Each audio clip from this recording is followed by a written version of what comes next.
la bienvenida desde Chacabuco y muchas gracias por sumarse a esta charla nombrada Piricularia y organismos endófitos de trigo, a cargo de Juan Manuel Reparás e Iván Martínez.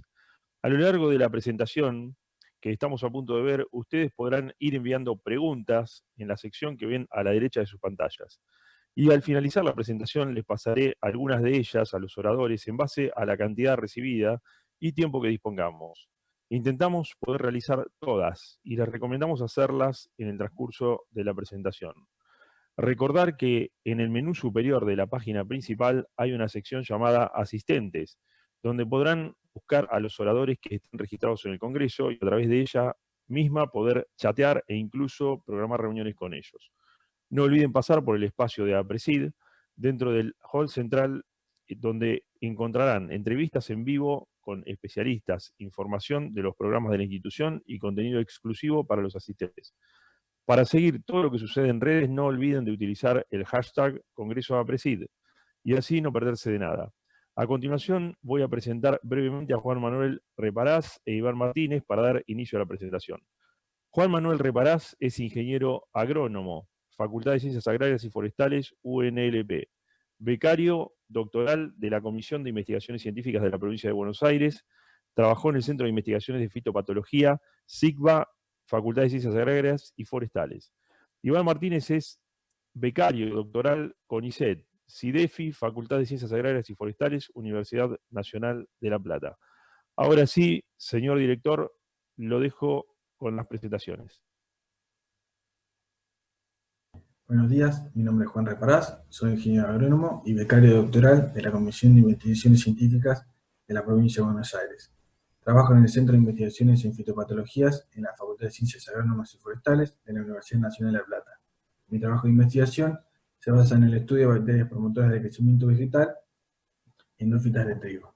Mi presentación se titula Bacterias endófitas del trigo, recursos para promover el crecimiento y manejar las patologías. Todas las plantas tienen lo que se llama un microbioma endófito, que es el conjunto de microorganismos que habitan en su interior. Parte de este microbioma está formado por bacterias, que se pueden distribuir en toda la planta de trigo, ya sea raíces, tallos, hojas, espigas o granos. Estas bacterias pueden clasificarse en simbiontes obligados, es decir, que necesitan de la planta para poder sobrevivir, o simbiontes no obligados, pueden vivir tanto dentro como fuera de la planta. El microbioma endófito es dinámico. Su composición, desarrollo y funcionamiento va a depender de tres factores principales, que son el ambiente, el manejo y la planta. Dentro del ambiente se incluyen el clima y el tipo de suelo. En cuanto al manejo, me refiero a lo que son las prácticas agrícolas que se desarrollan en el campo, como puede ser el tipo de labor del suelo, la rotación de cultivos o la aplicación de fertilizantes y plaguicidas. En cuanto a la planta, se habla de el ciclo que se va a utilizar, de la variedad, el estado fenológico y el órgano. La configuración de todos estos elementos va a determinar qué bacterias colonizan la planta y cómo van a desarrollarse y qué beneficios van a aportarle a la planta. Dentro de las bacterias que forman el microbioma hay otro grupo que se las llama bacterias promotoras del crecimiento vegetal. Y son aquellas que viven al menos durante un periodo de su ciclo de vida en el interior de la planta sin causarle efectos negativos en su desarrollo y que contribuyen a la salud y al crecimiento de la planta. Los beneficios que las bacterias producen en la planta pueden ser de dos tipos, debido a los efectos directos o efectos indirectos que producen las bacterias. En cuanto a los efectos directos, hablamos de la nutrición. Muchos elementos, muchos nutrientes están en el ambiente, pero la planta no es capaz de asimilarlos. Y ahí es donde entran a jugar las bacterias, que tienen la capacidad de fijar el nitrógeno atmosférico, el fósforo, que es un elemento abundante en el suelo, pero que está poco disponible porque se encuentra insoluble, y las bacterias tienen muchos mecanismos para favorecer la salubridad y la absorción por parte de la planta. Lo mismo ocurre con el hierro, que produce las moléculas llamadas sideróforos, que atrapan el hierro y permiten que sea aprovechable por la planta. También las bacterias interfieren en la fisiología de la planta. Son capaces de sintetizar hormonas que también la planta produce y son claves en muchos procesos de su desarrollo. Algunas hormonas, como las auxinas, gibberelinas, citoquininas y etilenas, son producidas por las bacterias y participan en, por ejemplo, el enraizamiento, la elongación, la respuesta de la planta a la luz, la floración y hasta el desarrollo del grano. También intervienen en el sistema inmune de la planta. Disparan lo que se llama la resistencia sistémica inducida, que es un mecanismo de defensa que tiene la planta frente a posibles patógenos. En cuanto a los efectos indirectos, las bacterias pueden disminuir el efecto de ciertas adversidades en la planta. Para las adversidades abióticas, que son los patógenos, las bacterias tienen una batería de compuestos que los inhiben, como por ejemplo los antibióticos. Un ejemplo es la iturina en el género Bacillus, dentro de los tantos que produce. Producen compuestos volátiles también, como el cianuro de hidrógeno, que es producido también por Bacillus y por el género Pseudomonas. Y también las bacterias producen enzimas líticas. Son enzimas que degradan otros compuestos, muchos de los cuales forman parte de los patógenos. Por ejemplo, las quitinasas degradan la pared celular de los hongos. Los hongos son la principal fuente de enfermedades de las plantas. El otro tipo de adversidades son las adversidades abióticas. Dentro de estas podemos mencionar el estrés hídrico y el sódico. Para esto, las bacterias sintetizan exopolisacáridos, que son moléculas que forman una matriz, y esta es capaz, además de retener a las propias bacterias, de retener agua y el sodio que es perjudicial para las plantas. Dos enfermedades muy importantes en el trigo y que generan grandes pérdidas económicas al año son la mancha amarilla del trigo, producida por Drechslera tritis repentis, y el golpe blanco del trigo, o fusariosis, producida por Fusarium graminearum. Ambos hongos, como ya les mencioné, muy importantes. Y han sido identificados especies de los géneros Bacillus y Pseudomonas que controlan y están probados que inhiben el desarrollo de estos patógenos. Estos dos géneros son de los más estudiados, porque además de mostrar antagonismo ante patógenos, reúnen muchas de las otras características y mecanismos que ya mencioné. Son degradadores solubilizadores de fósforo, de hierro, producen hormonas, antibióticos, enzimas y demás. Por eso hay dos especies que ya son utilizadas en formulados comerciales, que son Bacillus subtilis y Pseudomonas fluorescens, que se encuentran y se venden como fertilizantes o controladores biológicos. Bueno, para contarles un poco lo que es nuestro trabajo en el laboratorio, en que estamos trabajando. Como ya les dije, trabajo en endófitos de trigo. Y nosotros lo que hacemos en el laboratorio es estudiar cómo se modifica el microbioma bacteriano bajo dos condiciones: con herbicida y sin herbicida en la aplicación, en el campo. Los herbicidas que utilizamos son dicamba y metilsulfurón, que son de los más usados en trigo, y además porque son de acción sistémica, penetran dentro de la planta y tienen más contacto, por ende, con el microbioma. Lo que hicimos fue muestrear en distintos momentos del ciclo, tanto en semilla como en planta, y en distintos órganos.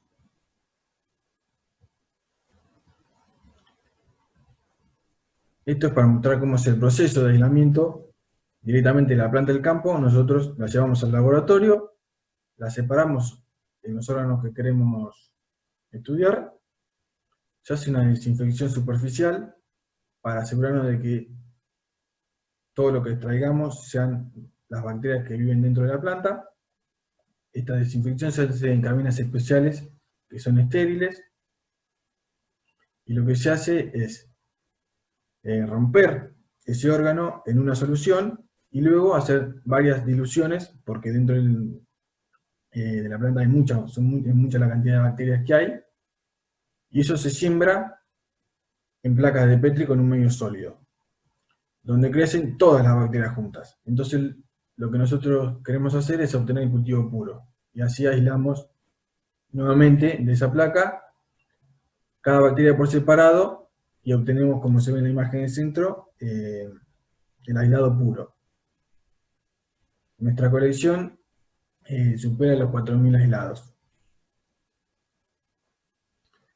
Y bueno, un último para terminar, dejar la idea de la presentación, que es la siguiente. Las bacterias promotoras de crecimiento vegetal son un recurso que contribuyen de manera integral al desarrollo del cultivo y aportan en el avance hacia una agricultura sustentable. Muchas gracias. Hola a todos, buenos días. Mi nombre es Martínez Iván, soy ingeniero agrónomo, egresado de la Universidad Nacional de La Plata. Soy becario doctoral con ICET y a continuación les voy a presentar mi tema de trabajo. Se titula Estrategias de manejo de Piniculora erizae, un patógeno emergente de trigo en Argentina. En primer lugar, les voy a dar a conocer a este hongo, también llamado brusonia de trigo o wheat blast a nivel mundial. Es causado por el patógeno Piniculora erizae patotipo triticum, importante en muchos países de América del Sur donde está establecido y ocasiona pérdidas en el cultivo de trigo. En esta diapositiva quiero mostrar la distribución mundial del wheat blast. Como ya mencioné, está establecido en países de América del Sur y en el año 2016 hubo un reporte debido a que apareció en campos de trigo en Bangladesh. Posteriormente se descubrió que esto fue debido a que el patógeno se transmitió a partir de semillas compradas a Brasil. Como mencioné, está establecido en Bolivia, en Brasil y en Paraguay en cultivo de trigo y en Uruguay en cultivo de cebada.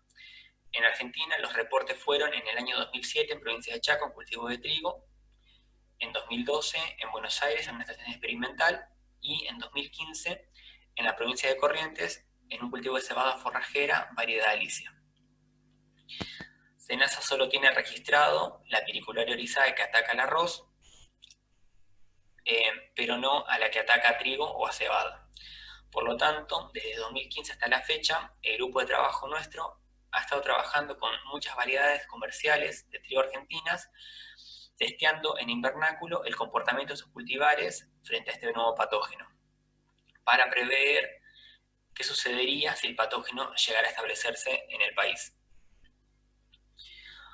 En esta imagen muestro la sintomatología típica en planta, en hoja, puede atacar desde la primera hoja hasta hoja en estado de planta adulta. Estas son las manchas elípticas, verde grisáceas con un halo clorótico. Algunas pueden ser romboidales, que son las típicas manchas de la piniculera en arroz, pero en trigo presenta distinto fenotipo la mancha. Puede llegar a confundirse con mancha amarilla o con el manchado ocasionado por alternaria. Acá se muestra un ensayo en donde se evaluó severidad en plántulas de 14 cultivares comerciales, y a pesar de que hubo diferencias en el grado en que las plantas se enfermaron, es importante destacar que todos los cultivares se enfermaron, es decir, que son susceptibles al ataque del hongo. Acá muestro la sintomatología en espigas, es más importante porque es debido a donde se ocasionan pérdidas de rendimiento. Los síntomas pueden ser manchas necróticas en las glumas. Si la enfermedad avanza, se ve un blanqueamiento de la espiga, muy parecido a lo que ocasiona Fusarium, lo cual lleva a confundir a veces a estos patógenos. El diagnóstico rápido sería abrir la espiga y en caso que no se detecten pionotes, podría llegar a ser pinicularia. En casos más avanzados de la enfermedad, los raquis se vuelven negros, como si estuvieran quemados, y las aristas también se ennegrecen. Acá también a modo de ejemplo, un ensayo donde se evaluó severidad en espigas, donde es muy importante destacar que muchos de estos cultivares presentaron una severidad mayor al 50%. La sintomatología en granos que se ocasiona es granos que son pequeños, con poco peso, al igual que lo ocasiona Fusarium. Esto permite a veces que el patógeno pueda transmitirse por semillas y obviamente afecta a la calidad de los mismos, debido a que son granos livianos, no tendrían rendimiento harinero, tampoco cumplirían los estándares, y en el caso que la producción sea destinada a semilla, se ve afectada la germinación de plántulas, como se observa en este gráfico. Entonces, ¿por qué Pelicularia podría dispersarse a campo en nuestras áreas trigueras? Como lo dije antes, los países limítrofes que nos rodean lo tienen establecido. La mayoría de los cultivares de trigo comerciales testeados resultaron ser susceptibles al ataque del hongo. El hongo es muy diverso, tiene un amplio rango de agresividad y distintos patotipos que podrían infectar y superar resistencia genética de los hospedantes. Los fungicidas son ineficaces. El hongo desarrolló resistencia a estrobilulinas, a carboxamidas y a triazoles. También las pérdidas de rendimiento pueden ser totales, como ocurrió en Bangladesh, obviamente dependiendo del año, el genotipo, la fecha de siembra y la gravedad de la enfermedad. Al ser transmitida por semillas, el hongo puede dispersarse a áreas donde no esté presente, y al ser un patógeno hemibiotrófico, sobrevive en restos de cultivos. Bueno, en cuanto al manejo de la enfermedad, lo primordial es realizar un correcto análisis sanitario de las semillas, un tratamiento y un diagnóstico certero, debido a que muchas veces este patógeno, al realizar pruebas de blotter test, por ejemplo, puede ser enmascarado por otros patógenos de semilla. El correcto análisis sanitario de las semillas evitaría la dispersión de este patógeno y, por lo tanto, su brote o eventual traslado a nuevas áreas. También es muy importante comenzar la búsqueda de alternativas para su control en plantas y espigas. Por eso el grupo está trabajando en la búsqueda de alternativas al control que no sean de fungicidas, utilizando sustancias derivadas de plantas, como es el caso del aceite esencial de Lipea alba, el extracto acuoso de ajo, y también antagonistas microbianos, utilizando Epicoccus nigrum y Trichoderma marcianum. Estos ensayos se realizaron previamente para obtener dosis que puedan ser aplicadas en planta, tanto en hoja como en espiga, y ver el efecto que tendría ante un potencial ataque del hongo. Como se puede ver en la severidad en hoja, el control sería las plantas inoculadas solo con el patógeno, y después los tratamientos de Epicoccus, Lipea, Trichoderma y ajo se aplicaron de manera preventiva y curativa, es decir, anterior y posterior a la aplicación del patógeno. También se utilizó un fungicida comercial para contrastar el efecto. Como se puede ver en la imagen, este es un tratamiento curativo con tricoderma y se ve la diferencia que hay con respecto al control, debido a que el área fotosintética afectada fue disminuida en comparación al control. En el caso de la severidad en espigas, también se vio un efecto favorable de los tratamientos frente al control. El control presentó estas semillas negras, vacías casi, y los tratamientos, en este caso fue el del ajo, semillas aparentemente sanas sin ninguna anomalía. También se realizaron ensayos en semillas donde se evaluó la incidencia del hongo en estos lotes de semillas como control, y las semillas también que tenían una carga de este patógeno fueron tratadas con una suspensión, mejor dicho, de tricoderma, el extracto de ajo, el aceite esencial de Lipea y una suspensión de Epicoccus. Fueron diferentemente significativos estos tratamientos con respecto al control, demostrando un efecto en el control del patógeno en semilla.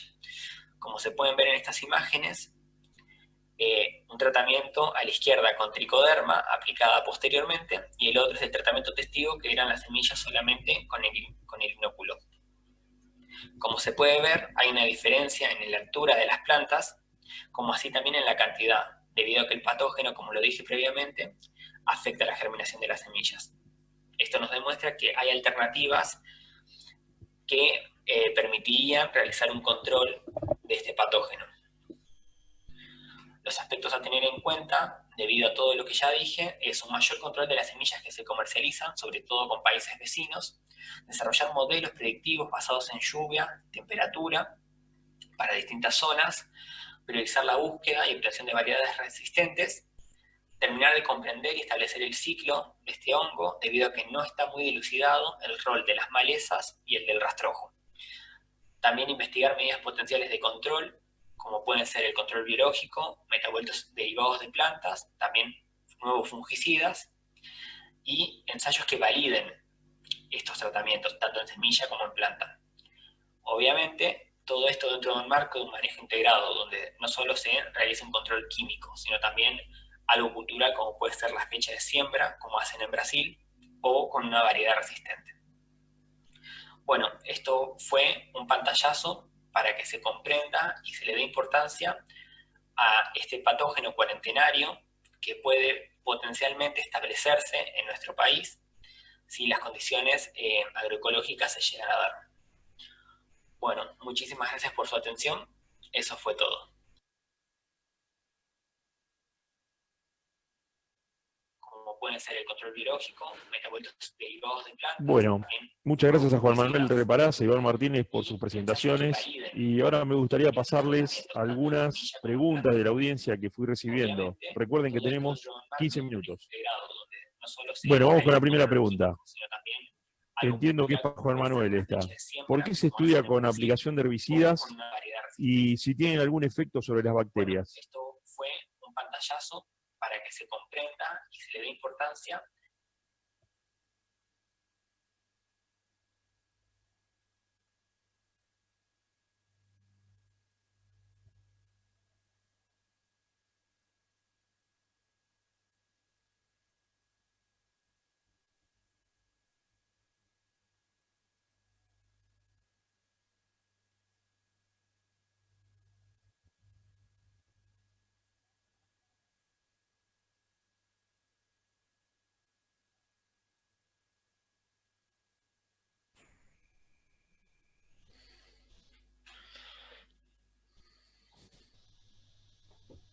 Perdón, ¿me escuchan? Sí, nosotros seleccionamos, como dije, el tema de los herbicidas porque son de las prácticas más utilizadas en el campo y porque son dos de los herbicidas que comúnmente se hacen en trigo. Y sí van a modificar, o por lo menos, lo que es el microbioma. Y ya lo que hemos visto en los ensayos es que a simple vista, en los aislados, sí hay diferencia entre lo que pudimos encontrar. Bien, gracias, Juan Manuel. La segunda pregunta que nos llegó es, ¿cuáles son las condiciones predisponentes en las que se desarrolla piricularia? Bien, eso no lo expliqué en la presentación. Piricularia se dice que es un hongo de regiones tropicales o subtropicales, pero el rango de temperaturas, por ejemplo, en el que se desarrolla es bastante amplio, desde 18 hasta 25 grados. De todos modos, cuando yo hice ensayos en invernáculo tratando de ¿cómo es esto?, de establecer más condiciones de campo, el hongo pudo desarrollar a temperaturas menores. Lo más importante es la humedad. Los días lluviosos predisponen a que el hongo esporule y germine, y sobre todo los días nublados. Piricularia logra germinar las esporas en oscuridad o en ausencia de luz. Muchas gracias, Iván. Bueno, hay una tercera pregunta. ¿Es difícil aislar al patógeno desde planta? No, depende igual. A mí todos estos años estuve probando distintos medios de cultivos. Un medio que funciona muy bien es el oatmeal agar, que es el medio OMA, que se hace con APG y avena, y ahí logré aislarlo perfectamente, e incluso que esporule. Es un hongo que en condiciones de laboratorio cuesta bastante que esporule. Perfecto. Bueno, y otra para vos, Iván. ¿Existe el análisis de la enfermedad en laboratorios de semillas en Argentina? No, eso lo estamos arrancando con mi grupo. no hay un protocolo establecido. Por eso fue que lo remarqué en la presentación.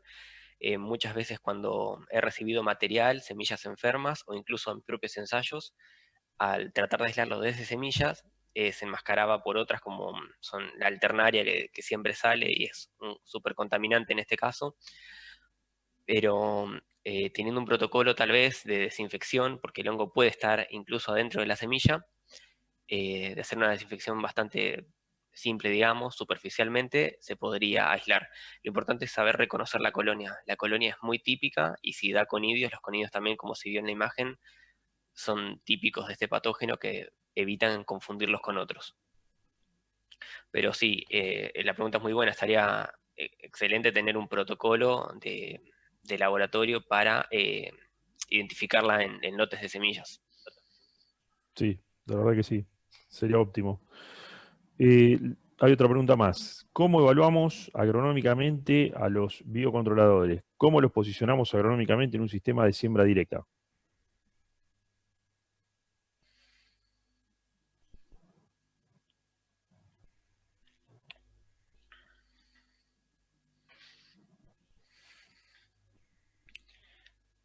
En este caso puede ser la pregunta para cualquiera de los dos. Sí, es para cualquiera de los dos. Agronómicamente yo creo que cumplen un rol fundamental. En mi caso, cuando los probé la suspensión de esporas de este caso de Trichoderma y Epicoccum. eh, Aparte de tener un efecto en el control del patógeno, como se vio en las imágenes, tanto en hoja como en espiga, las veces que lo utilicé en semilla son promotores de crecimiento. Entonces tendría como un doble efecto. Yo creo que hay que ir también por ese lado, no de por sí del biocontrolador, sino tal vez algún metabolito que pueda llegar a aplicarse a algún formulado y que sea más sencilla la aplicación.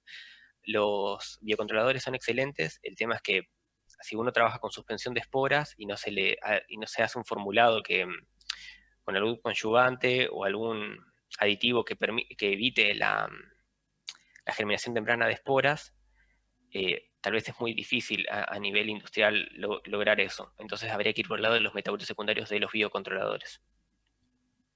Pero sí, yo los Muy bien. posiciono con un rol muy importante. Yo lo pude comprobar las veces que lo repetí incluso, sobre todo desde la parte de promoción de crecimiento. Ujú. Y una pregunta relacionada con esto es, ¿qué fungicida comercial se utilizó para la comparación de los ensayos de piricularia, Bien, de los que presentaste? perfecto. Sí, como piricularia no está establecida, no hay un fungicida para piricularia. Pero vi reportes de otros países. Por ejemplo, yo usé Ópera de BASF, que es una mezcla de triazoles y estrobirulinas y funcionó perfecto. Lo que hace este fungicida es inhibir la respiración y la síntesis de ergosterol, o sea que trabaja a nivel membrana y evita la penetración del patógeno. Lo usé, como expliqué en los ensayos, de manera preventiva y curativa, es decir, antes y después que se establezca el patógeno. Bien. Y después otra pregunta que también esta está orientada a ambos. ¿Cómo está Argentina respecto a otros países de la región en cuanto a la adopción de bioinsumos? Si tienen alguna información al respecto. Entendemos que no es una información que ustedes presentaron en la disertación, pero por ahí tienen alguna información al respecto que puedan acercar. A nivel país no estaría seguro, pero en lo que es grupos de trabajos de colegas y demás, hay un auge en la implementación y utilización o incluso la formulación de bioinsumos. Hay incluso empresas que ya tienen productos formulados con tricoderma y que funcionan muy bien. Así que yo creo que es algo que se está estableciendo y que se viene. El tema es que muchos patógenos, como en el caso de piricularia, yo hablo porque es el hongo con el que trabajo, logra presentar resistencia enseguida a muchos fungicidas. Entonces esta alternativa es, aparte de, como ya lo dije, lo remarco de nuevo, de la promoción del crecimiento, en el control de los patógenos viene muy bien. Es decir, ustedes están viendo un mejor control de parte de biocontroladores que de insumos químicos, por decirlo de alguna manera. Yo no diría un mejor control, porque no tengo una amplia gama de fungicidas que probé uno solo, Ujú. pero se equipara el control. A eso quiero llevar. Bien. Bueno, hay otras preguntas más. ¿Cuál es el origen de los aislamientos que usaron en los ensayos?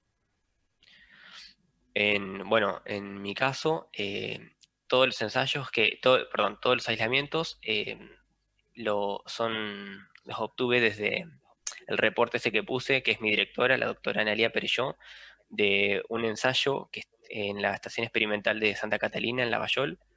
Y desde entonces yo tengo el material. eh, no sabemos aún cómo llegó esa piricularia a esos trigos.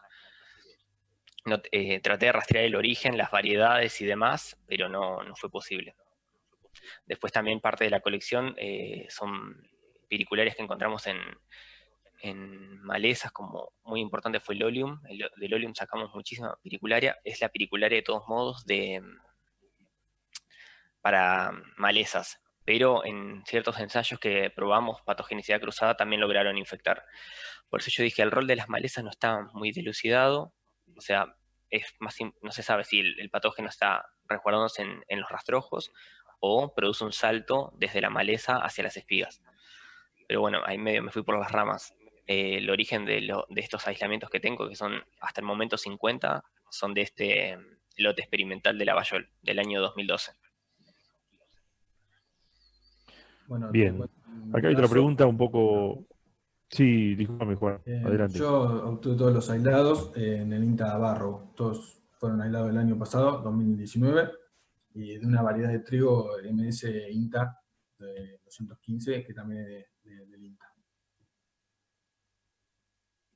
Bárbaro.